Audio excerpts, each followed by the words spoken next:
بھی اختیارات دیے جائیں۔ اس کے علاوہ زکوٰۃ کا بھی ڈپارٹمنٹ ہے، بجائے اس کے کہ آپ یہ چاہیں کہ کچھ جو ہے واپس لیں، آپ کو ڈیوالوشن کی طرف جانا چاہیے۔ دوسرے NFC کا تو تحفظ خود آئین دیتا ہے، خود آپ آئین کو ہی بگاڑ دیں۔ میں سمجھتی ہوں کہ تمام صوبوں کے چیف منسٹرز جو ہیں، جن کو بہت تحفظات ہیں اپنے اپنے صوبوں کے عوام کے لیے، اپنے صوبوں کے عوام کے حقوق کے جو بہتر سمجھتے ہیں، وہ سب کچھ چھوڑیں اور اپنے صوبوں کے حقوق کے عوام کے لیے پاکستان آ کے اس پہ آواز اٹھائیں۔ اور مجھے فخر ہے کہ میں ایک ایسی پارٹی سے تعلق رکھتی ہوں جس کے لیڈر نے اس کو پبلک کیا تاکہ عام عوام بھی اس میں بات کرے، وہ لوگ جو اسمبلی میں نہیں ہیں وہ بھی بات کریں۔ اور رہی بات دیکھیے یہ جو کانسٹیٹیوشنل کورٹ ہے اس کے بھی اختیارات دیے جائیں۔ اس کے علاوہ زکوٰۃ کا بھی ڈپارٹمنٹ ہے، بجائے اس کے کہ آپ یہ چاہیں کہ کچھ جو ہے واپس لیں، آپ کو ڈیوالوشن کی طرف جانا چاہیے۔ دوسرے NFC کا تو تحفظ خود آئین دیتا ہے، خود آپ آئین کو ہی بگاڑ دیں۔ میں سمجھتی ہوں کہ تمام صوبوں کے چیف منسٹرز جو ہیں، جن کو بہت تحفظات ہیں اپنے اپنے صوبوں کے عوام کے لیے، اپنے صوبوں کے عوام کے حقوق کے جو بہتر سمجھتے ہیں، وہ سب کچھ چھوڑیں اور اپنے صوبوں کے حقوق کے عوام کے لیے پاکستان آ کے اس پہ آواز اٹھائیں۔ اور مجھے فخر ہے کہ میں ایک ایسی پارٹی سے تعلق رکھتی ہوں جس کے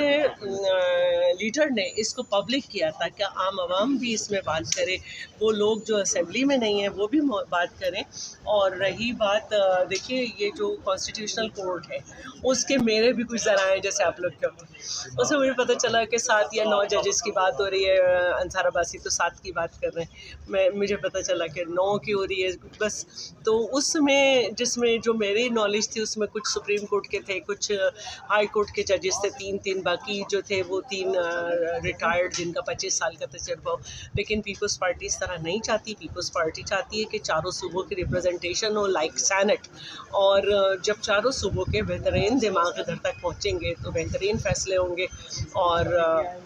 رہی بات 243 کی، جس میں یہ بات ہو رہی ہے کہ چیف آف ڈیفینس پروٹیکشن یا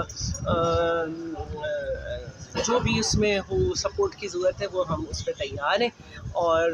یہ ایک بات آ گئی ہے، باقی جو باریکیاں ہیں اس کے لیے آج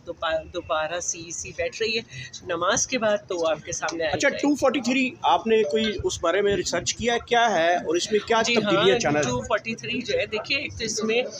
فیلڈ مارشل کی جو عہدہ ہے اس کی پروٹیکشن کی بات ہے، دوسرے جو ہے چیف آف سیکیورٹی اسٹاف یا چیف آف ڈیفینس پروٹیکشن کی بھی بات ہو رہی ہے کہ اس طرح سے مختلف جو چیفز ہیں ان کی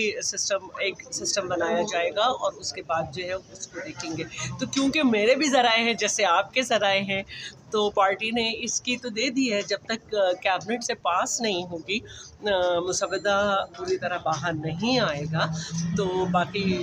رانا ثناء اللہ صاحب نے کل پہلے بیان دے دیا تھا کہ آئینی عدالت اور آرٹیکل 243 پہ پیپلز پارٹی اور مسلم لیگ نون رضامند پہلے سے آن بورڈ ہے۔ یہ کل ان کی کمیٹی سے پہلے کی انہوں نے بیان دیا۔ فیصلے نہیں کرتی ہے نا، اس کو پورے اپنے جو لائرز کی ٹیم ہے، بیرسٹرز کی، اس کے علاوہ جو پارٹی کی ٹیم ہے، کسی پارٹی نے اپنا CEC نہیں بلایا ہے، ہم نہیں بلایا ہے، ویسے تو سب کو اپنے حقوق کی بڑی پرواہ تھی، تو پتہ نہیں کہاں ہے سب۔ تو میں یہ سمجھتی ہوں کہ اس پہ تمام صوبوں کی رائے آنی چاہیے، بیٹھیں لوگ،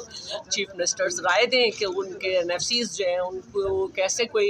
اس میں ڈیڈکشن کر سکتا ہے، کیسے جو ہے 18ویں ترمیم کو میں سمجھتی ہوں کہ اس پہ بحث ہو نہیں سکتی، کیونکہ ہم سمجھتے ہیں کہ سینٹ میں ہمارے بغیر کچھ نہیں ہو سکتا۔ اچھا جیسے آپ نے بتایا کہ آپ لوگوں کے ذرائع ہیں، تو مولانا فضل الرحمان صاحب کہہ رہے ہیں یہ ترمیم کہیں اور سے آ رہی ہے، اور جو محسن نقوی کام کر رہا ہے اس کو کسی نے ڈپٹی پہ لگایا ہوا ہے، تو آپ کے ذرائع کیا کہتے ہیں کہ کہاں سے آ رہی ہے؟ مولانا کے تو اسپوک پرسن نہیں ہوں، لیکن مجھے یہ معلوم ہے کہ جو پہلی بھی ترمیم آئی تھی جس میں سے انہوں نے کہا تھا سانپ نکلا، اور یہ نکلا، ہم نے سانپ کا جو ہے سارا جو ڈنک ہے اس کا جو ہے سارا زہر نکال دیا تھا، اور ہم خود بیٹھے تھے مولانا کے پاس اور ہم ہی لے کے گئے تھے اسے، اور چیئرمین صاحب نے کہا تھا کہ مولانا صاحب نے ان سے بہت کوآپریٹ کیا۔ تو ابھی بھی جو چیز ہوگی ہم اسے بالکل دیکھیں گے، اور عوام کے حقوق پہ تو سمجھوتا ہے۔ میڈم یہ بتائیے کہ یہ انصار عباسی صاحب جی بھی فرما رہے ہیں